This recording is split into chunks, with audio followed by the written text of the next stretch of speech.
Why don't we start with our metallic minerals?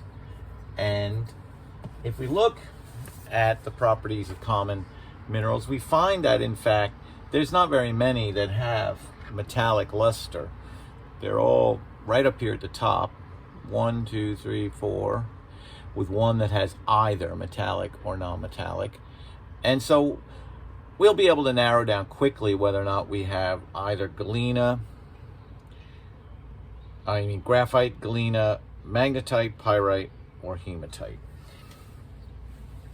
These definitely would have metallic luster. And so I think the first thing we want to do is see if they have any distinguishing characteristics. And I notice that with all of these metallic ones, no, is it all of them? Yeah, they all leave a streak according to this. Let's see if these leave a streak. And we, again, test that by using our porcelain plate and simply rubbing the mineral on it. And I'd say we start pretty clearly with a streak. So it's metallic and it has a black streak. There's something about this mineral which, if I compare it to others, makes me think that it's galena, because if I take two separate minerals, that both of these are metallic, and I keep this one in one hand and this one in another, this is something you'd have to do on your own. This one is very dense. This one is less so. And that density leads me to believe that it could be galena, because galena, which is composed in part of lead, has a density of 7.6 grams per centimeter cubed, which is 7.6 times more than, say, ice. The thing that will absolutely confirm this as galena is its cleavage. Now, this sample has been worn down, but it breaks in right angles. And you can't see it perfectly here, but there's a cleavage face there. This is a better sample for seeing that it breaks cubically. And those three characteristics, its streak, well, four actually, its streak, its density, its cleavage, and its metallic luster, make it galena. Next, we go to this one, which I almost named, but we'll just pull back and see if this has streak. And let's just flip this over, and we'll rub this on the streak plate. I won't rub it as much so I have room, and indeed I get a little streak, which you can see in the top corner of the plate. All of these samples leave dark black streaks, and this particular mineral has some other tricky features. It's brassy yellow, that is for certain. Brassy yellow. It's not that dense. And the only brassy yellow here is this, with a hardness of 6.5, and it's pyrite. The hardness here is 6.5. I didn't even get into the hardness of galena numerically, but it's 2.5. It's not hard at all. And it will not scratch glass, and we can test that right here, right now, by rubbing it on the glass. I don't hear anything. And when I lift this up, I see marks in the dust. I don't know if you can see them, but if I rub my fingernail, nothing has scratched this glass. So this is not harder than the glass. Whereas, let's see what pyrite does. So I rub it, and I actually do hear something. And the way in which you test for hardness is with your fingernail. And I can actually already see that in this top corner, there's a little mark. Yeah, on top of the black, you can see there's a little mark there. And if I rub my fingernail over that, I can feel an indentation in the glass. I've scratched the glass. Pyrite is harder than glass at 6.5, and therefore we have demonstrated through metallic luster, streak, hardness, and color that this is pyrite. We can immediately identify this. This is very easy if we look at the reference table, because we can immediately just go to its color. Oops. And its color tells us what it is. There's nothing else quite like it. Yellow to amber, white yellow streak, sulfuric acid, sulfur, sulfur. Let's see. So let's see if it leaves a white yellow streak. We can do that in between the black for contrast. Mixed it a little bit. I think you can see in that top corner that it left a light yellow streak. Yeah, there you can see of on the plate. So this is a very soft mineral. It fractures, which is a characteristic of it. This often is found at the vents of volcanoes. It's naturally occurring, and it's very important mineral in industry. This mineral on the reference table is described in a way that we don't see here. Now, from this sample, it clearly has fracture. It has not broken predictably. Why don't we test its softness or hardness with a streak plate? Let's see if it leaves a mark. Now, these bottom ones we know were the Galena and sulfurs, so we're now at the top, and we're just going to do some little things, and you can see, whoa, beautiful, dark, black streaks. Something soft that leaves a black streak. Now, I said earlier that this had a greasy feel, and if we look, you may immediately begin to find that you've identified this, because we've got right at the top, black streak, greasy feel, graphite. There is no question that this is what you have. But there's a problem, because your reference table says that this mineral has cleavage. And there's no sign of cleavage here. So it's a little bit tricky, sometimes graphite, but what you want to go with is, not to mention that likewise, I forgot, it says it's metallic, which doesn't correspond likewise very well to this. These are both mica. And mica, if you look on your chart, both here, muscovite mica and biotite mica, very soft.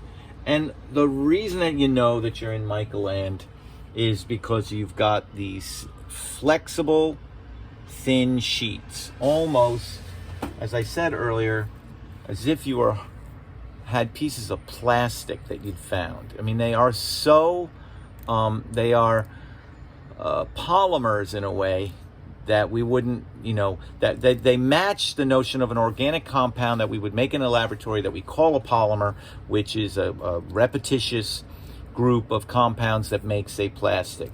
But in this case, they're not carbon compounds that have made this material. Instead, with mica and all, you can see we have very complicated chemical formulas for mica, with potassium and magnesium, iron, aluminum, and this silicate right in here, the Si3O10, and then here as well. There are two types typically. Your biotite is your dark brown. This is what we often find in granite rock, and your muscovite is your clear. Very easy to identify. They're both very soft. In theory, they leave streak, but it's hard to really read the streak on it. Let's take a look at these two right here in the middle. I mentioned these earlier. They were similar to the graphite in that they both had what we would consider a greasy feel. And let's leave a mark on here if we can, and see if it's or not, and see how hard or soft. And in this case, if you look, you can see there's some powder there. And I can show you that powder with my finger very easily. That's come off the mineral. With my fingernail, there's nothing on here, right? I just made was scratching this with my fingernail. Now look, you can see even with my fingernail, I scratched off a little of this mineral. And if we go to the list, the only thing that would be that soft at 1 would be talc. My nail is harder than it. And whitish to green, I think we can say that that's pretty clear here, whitish to green. Greasy feel, and this complicated, well not complicated, but long chemical formula. It's a silicate, Si4O10. It is talc. Our second one for this section is a mineral that looks like it exhibits cleavage or fracture. Well, I would say fracture. It doesn't break predictably, doesn't have any particular geometric form. Then secondly, we already have identified this as having non-metallic luster. Why don't we see how hard it is? We'll put this aside, take a fresh one, and see if it leaves any kind of mark. Ooh, we got a nice line. Based on the mark, which is maybe a little hard to read, is kind of a brick red, and the sample is kind of a brick red. And looking here at something that's relatively soft with a brick red streak, well, we don't have that many choices. We're gonna go right and find hematite. Hematite right here with a red-brown streak, or of iron. And what we have is, if we look, it's an iron oxide, Fe2O3. It's clearly not harder than glass, doesn't scratch glass, so we have a sample of hematite. And you find hematite everywhere in nature. We find it a lot in Central Park because it's a major component of the metamorphic rock that weathers out of, or of the material that weathers out of the metamorphic rock, Manhattan schist. This, which exhibits one property that is very easy to identify right from the start. Property very easy to identify, and that is its shape. This has absolutely got what's known as cubic cleavage. It's broken at right angles very clearly.